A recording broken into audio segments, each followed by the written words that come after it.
Hey everybody, this is Rydo, and today we're starting Myst III Exile. Now this is the third game in the Myst series, with Myst I being the first game and Riven being the second game. Although there's a lot of confusion, I'm sure, for new people trying to play the series, because do you want to play Myst or Real Myst or Myst Masterpiece Edition or Real Myst Masterpiece Edition? Because there's been 25 years and a lot of re-releases of that first game, whereas I don't think there really has been. There's maybe one Masterpiece Edition of Riven, and that's it. And as far as Myst III Exile, the one we're playing here, it's a relatively newer version of the game. It's not the old version, because if it was the old version, it would run with the Scum VM emulator, for lack of a better term.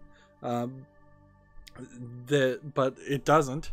Also, if this was the old version, you wouldn't have the new Ubisoft logo, you would just have the old Ubisoft logo. And this is either a brand new version for the 25th anniversary that was, through probably more work than most people would want to admit, brought to Steam again. Myst 3 and Myst 4 has not been available on Steam for a very long time. So either this is just a quick and dirty port of the Uplay version, because those games were on Uplay, or this is a brand new version. But I bet not too much has changed. If anything, I suspect the only thing that has changed is some underlying code and the logos. You may also take note that this is Ubisoft and Presto Studios that made this game. So Ubisoft was the publisher, thus giving a lot more funding to this game than Myst I or Riven when it came out. And Presto Studios made the game, which kind of left Cyan not doing any real direct work on this game, which may be for the better or for the worse. We'll have to find out. We can even see in the credits, they're actually really short, unless this is supposed to... Oh, you have to actually either wait or do something else to watch the credits. Interesting. I thought it was just that one screen when I first looked at this. Alright, well, let's just go ahead and hit escape and get out of that, because we don't need to watch the entire credits. So this came out 3 years after Riven. The reason I imagine this wasn't made by Cyan is because Cyan at the time was trying to make what was a hugely ambitious open world MMO game, before really the likes of World of Warcraft had set in stone that World of Warcraft was really the only successful open world MMO of real note. So they were trying to make this huge open world MMO kind of based on the Myst series, and if I have it, I'll try and play a version of it that was eventually made and turned into a single player called Uru. But yeah, it took them a lot of effort and a lot of time. They were very ambitious. It's kind of surprising that throughout all of this, Ubisoft didn't try to acquire Cyan. More than most small game development companies, Cyan really is the Miller brothers. They are the heart and soul of that company, at least up until this point. Now, with their release of the Cyan's newest game, Abduction, I think even the Millers are getting a little too old to have direct influence in the company, and they're hiring new people and new programmers and building a company with a lot more employees than it ever really has been. It's always been a really small company. Whereas I heavily suspect, had Ubisoft been able to ever acquire Cyan and make it a subsidiary throughout the years, particularly with their what great failure of Rivet, quite frankly. It took way too long to develop and it just didn't catch on. It's not a bad game per se. It just didn't have enough player base. They would have, if Ubisoft owned Cyan at that time, they would have shut it down completely, as is the case that happened to so many other companies at the time. But that's a lot of speculation. And that's not what happened, so that's a fictional history. What did happen is Myst III got more funding because of Ubisoft, and it came out on consoles, so this was the first console game to come out. I believe it was the Xbox, and the original Xbox, and the PlayStation 2, but I might be a little bit wrong here. Let's look at the settings. I have the audio set outside of the program, so it sounds fine to me. They have a little couple of test sounds here we can listen to. That's pretty loud. That's reasonable. So that's pretty good. You can adjust how often the music plays, because music will fade in and fade out as it has done with previous Myst games. And you can adjust the volume. You can go into zip mode, but I don't think you'd want to do it in this game, because this is also the first game that really stops going from being like the original Myst and Riven, where you would see just a slight transition as you turned 15 to 45 degrees in one direction. Now it is kind of more of a 3D experience. Now the real Myst versions, those re-rendered everything and made it much more like a modern game, where you could just spin around and do a 360 to look around. This is somewhere in between those two, I would imagine. As for graphics, unfortunately, this did go to full screen by default, but I couldn't really tell you what the actual resolution is that's being run here. I imagine it's scaled up to my monitor resolution, and the only thing they have here is to adjust your brightness. So now would be the time, I imagine, to follow these instructions and see if you can just barely see the bird shape in this black box. So yeah, not a lot you can change here. A lot of languages. I turned the subtitles on. And that's kind of all we need to do. And that was too long of a setup, so let's hop into the game. Now, arguably, I kind of think I like Myst III better than most of the other Myst games. And I feel like it probably, if there was to be a remaster, should have been the first game. We should not restore the city as we had planned. The once magnificent buildings lay in ruin, testament to the hatred that had consumed them. Too many people had fallen victim to that hate, to the prejudice and greed from which it sprang.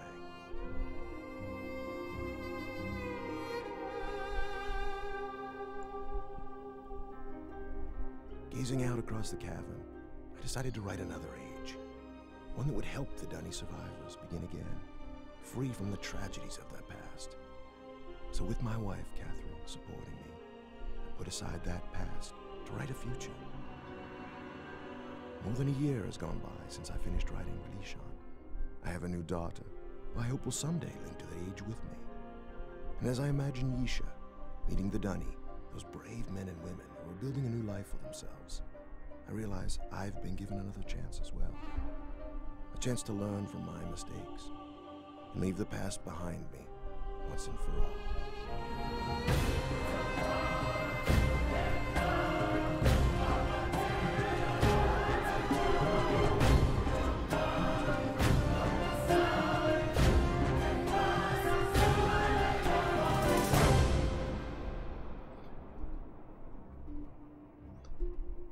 Once these cutscenes stop, we'll explain what all of that is in case you don't remember, which is breathtaking, isn't it? Is reasonable.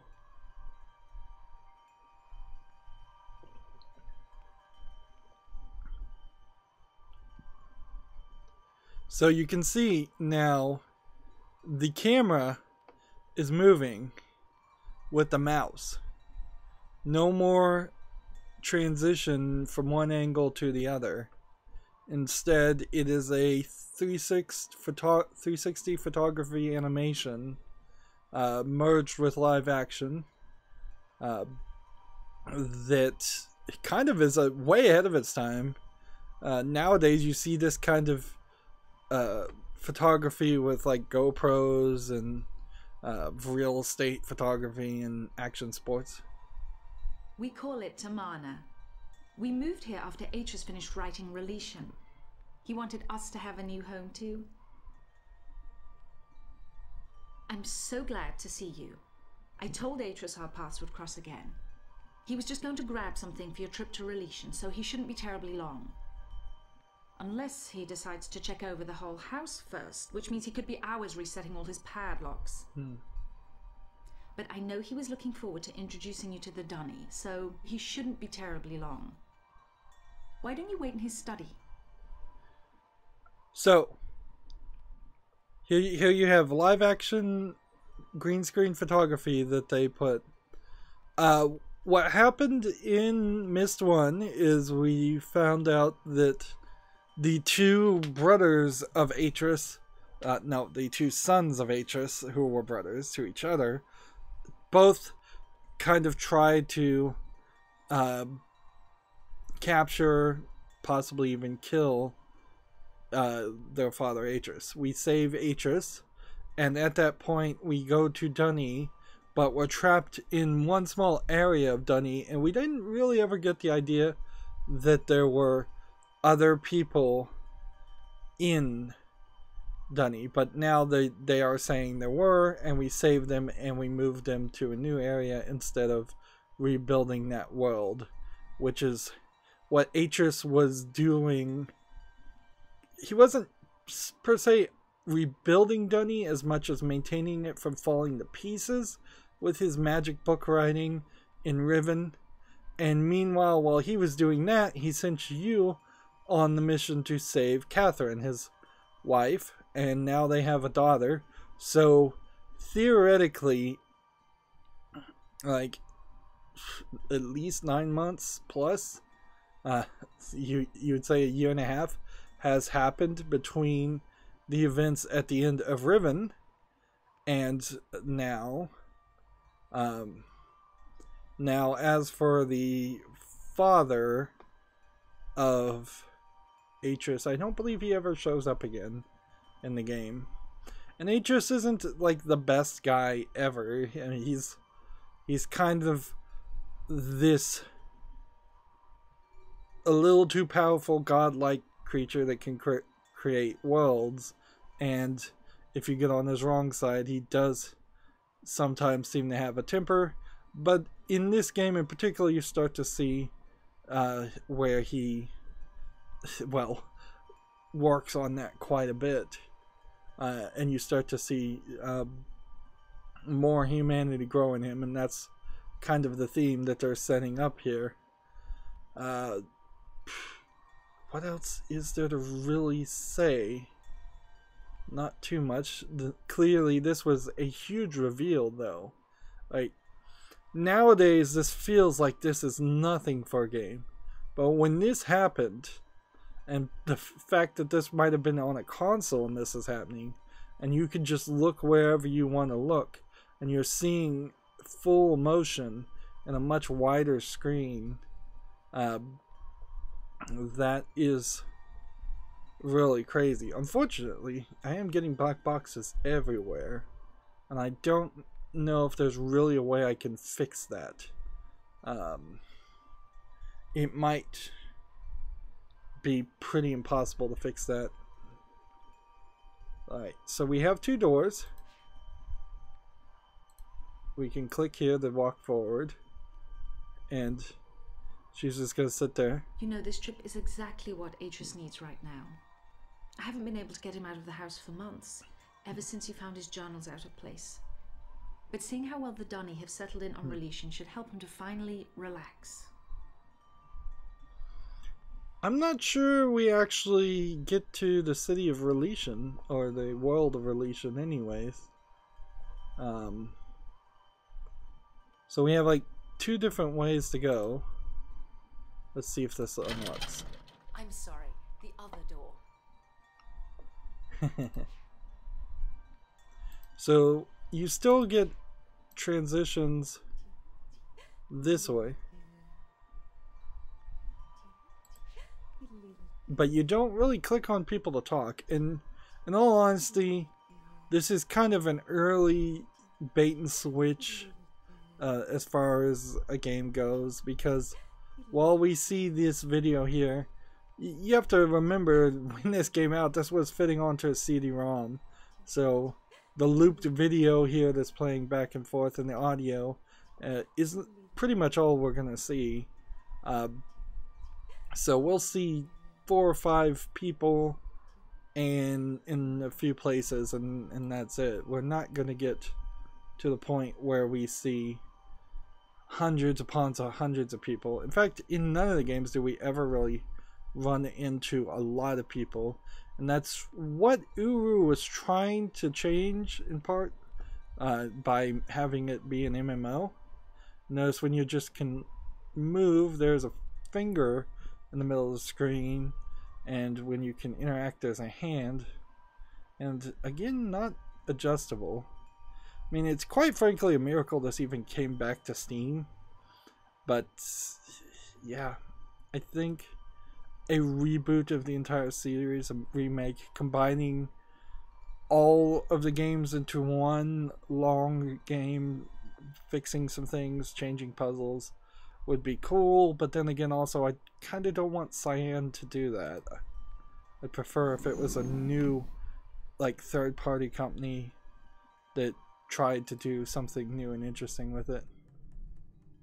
So here we are in a library with books, and this is all intro, by the way.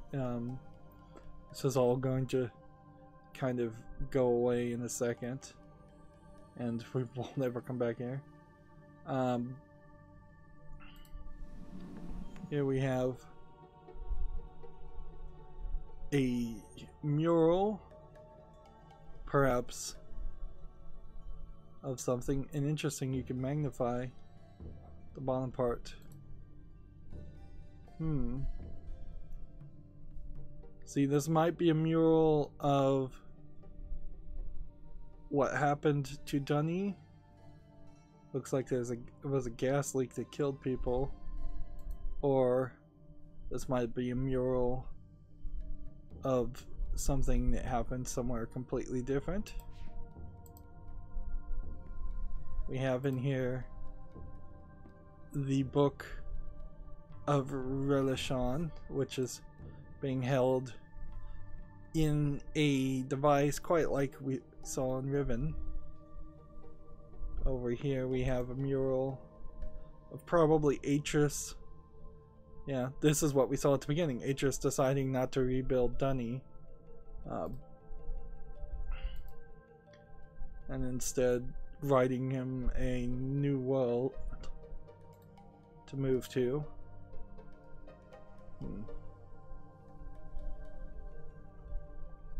And let's come over here. All kinds of crystals. Didn't really feel like crystals played such a big role. They kind of got retconned in, I think, later in the series. We have lots of things that we can't click to. And we have a book we can open.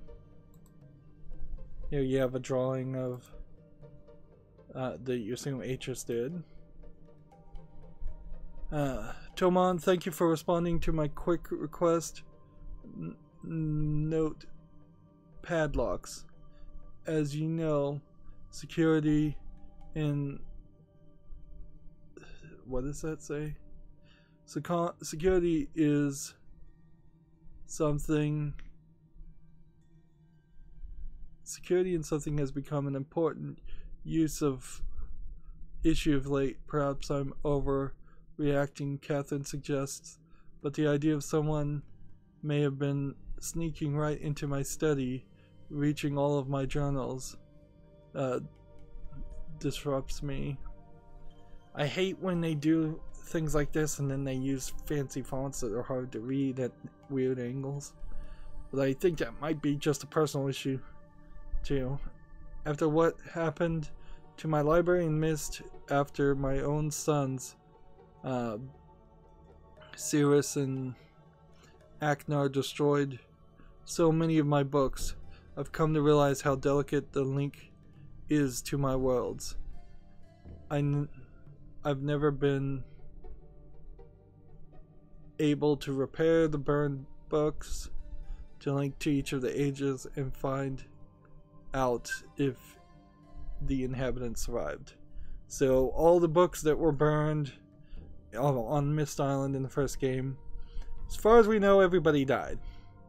That would be an interesting way to make a reboot of the series, though, is to say, no, they didn't die, they were just disconnected from Myst. The padlocks won't change that situation, but they should ease my fear of trespassers considerably. Sincerely, Atris. So he's big into security.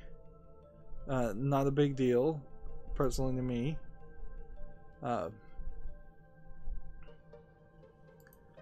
These aren't toys, though, like in the previous games. So far, we haven't found anything that changes anything. So, like, you can't interact with anything. I think the new company, Presto Software, saw fit to go in a different direction than the previous games. And that'll eventually change. We will get the puzzles. But right now, all we're doing is looking. And even by today's standards, most people don't spend this amount of energy to make a fancy carpet or make a fancy looking ceiling. I believe we start the game proper by clicking on this.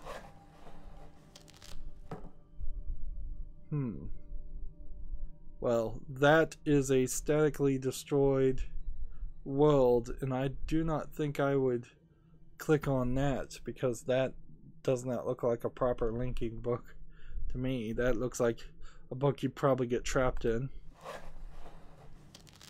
And it says 2, so that might be Riven.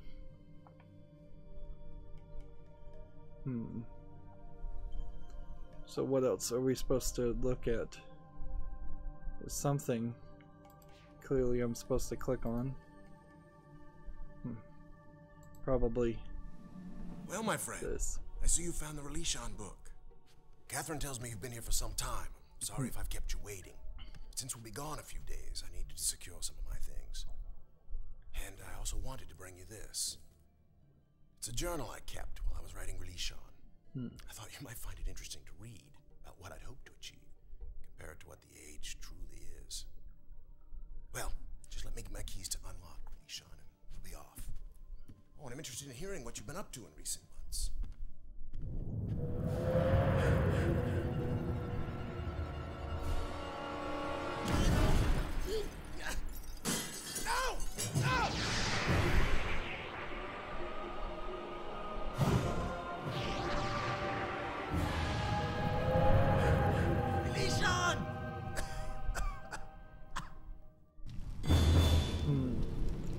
So the game starts proper here.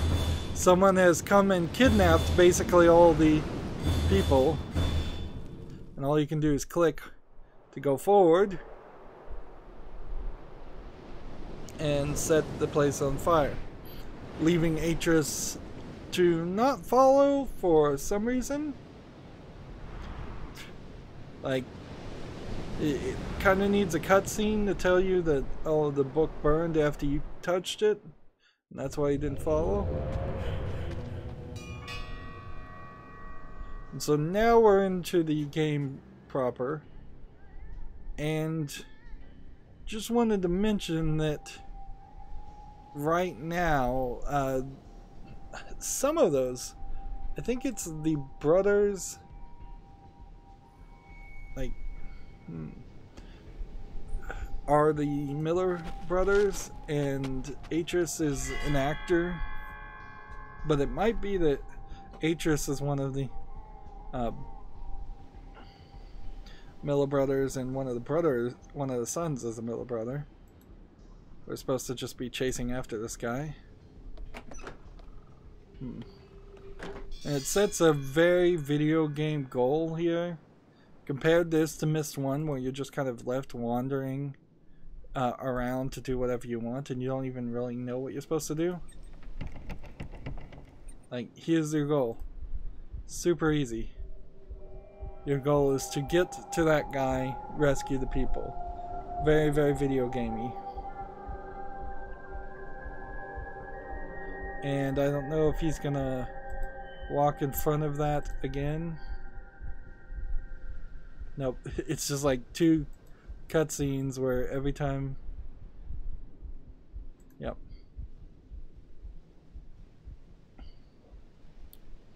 So, interesting, you can right click to move the mouse out of that movement. And we can take a quick look here at the books. So,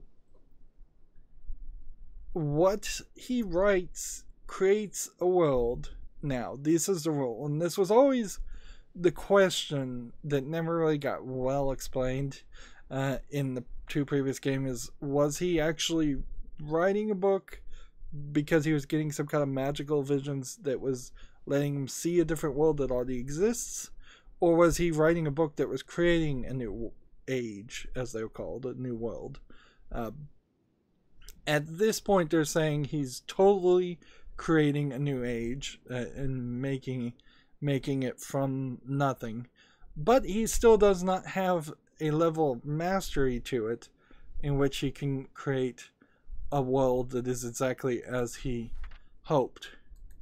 And so there is a bunch of notes here that might help our current situation and might not, because these might be mentioning the places we are in, or maybe not. I don't believe we are in Relishon. I believe we are in a completely different place. And how do you get out of here? With just a mouse. There you go, you have to get to the edge. So, if let's take a step over here. If we look here, this world, unlike the Myst Island, is pretty smaller. Like, there's not a lot here. We're gonna spend more time going to different places from this world and each separate levels. But even at that, Myst 3 might be a little bit shorter in content than Myst 1. And it's definitely smaller as far as an island as Riven. And I think that's probably a good thing, because Riven was this giant island where everything was connected. And so we can't just walk around the edge, which that would be my first thought, is can you just walk over around the edge and come in a window? But then again, if you tried to come in through a window, he very possibly might push you down and have you fall down in a cavern and die, which I still don't think that would really happen here. One thing I can say is this game is not going to have super difficult puzzles. Not like Riven. We're not really going to have to learn a whole audio puzzle. We're not going to really have to learn a whole language. Let's see what this is. So we've got a magnifier that we can spin until we can see something else. And I imagine we may have to line up all of these at some point.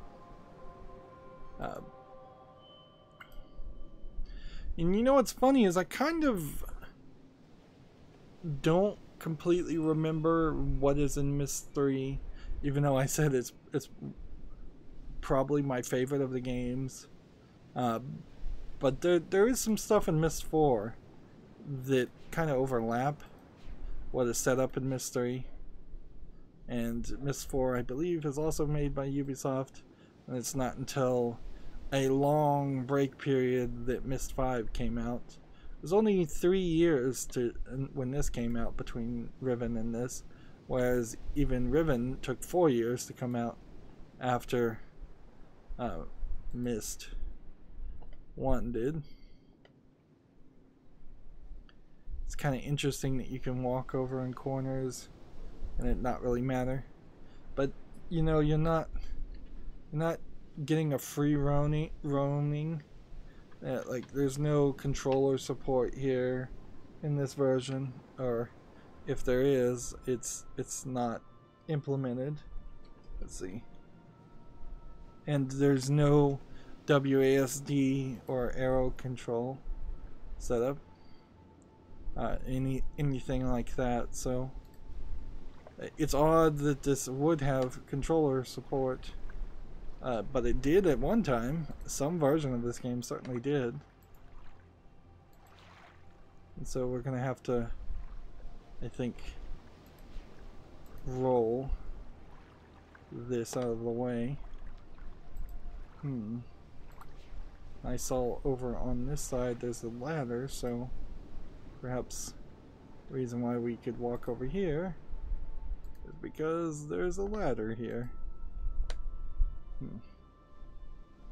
And so here's our first puzzle. Oops.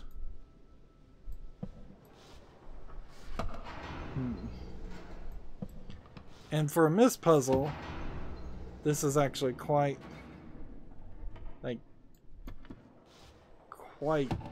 simplistic. Like, this is not something you... Right. It's just one switch, and that's it. And these really just have like 2 positions to them. Of course, now I need it to level up like that so that the ladder lines up again.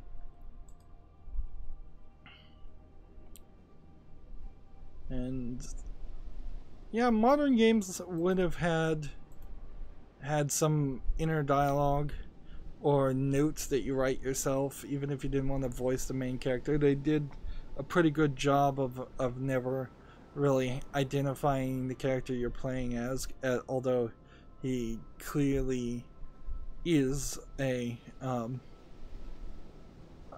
the same character. I'm not even sure if they say it's a he or her, so you could put yourself in it. One thing I want to try here is if I hit escape, it will bring us back to the main menu and save. Apparently I need to write something, and here we have a bit of a spoiler. We're in Janine, or however you would pronounce that, and nothing changes as far as the graphics. So it's just not a widescreen game, which is, I mean, understandable, but I imagine you could have scaled it up with a new interface even when this happened. So we're in a weird position also because Myst and Riven are supposed to be like 10 to 20 hour games. For me, they probably are going to be longer. I tend to take longer, and I'm not really expecting to speed through this anyways. But that being said, yeah, I'm gonna just do about 30-minute episodes until that seems like that's not right anymore. So probably for the entirety of the series. If all the puzzles are simplistic, or at least somewhat simplistic, particularly for somebody who has recently played Myst 1 and Myst 2, we shouldn't really have any problem. And without spoiling anything, I'm pretty sure all of the puzzles in this game are pretty simplistic, except for maybe the very last one. That's going to be it for this recording. At the end of my episodes, I ask you to like, share, subscribe, comment, and watch every second of my videos, because that helps me with YouTube and tells them that my videos are worth watching. When you subscribe, click the notification bell. If you want a friend to follow me on any social media sites to get backup notifications of when a video is available, there's a bunch of links down below to social media sites.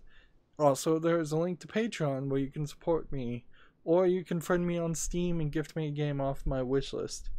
Thank you for watching. Have a good evening.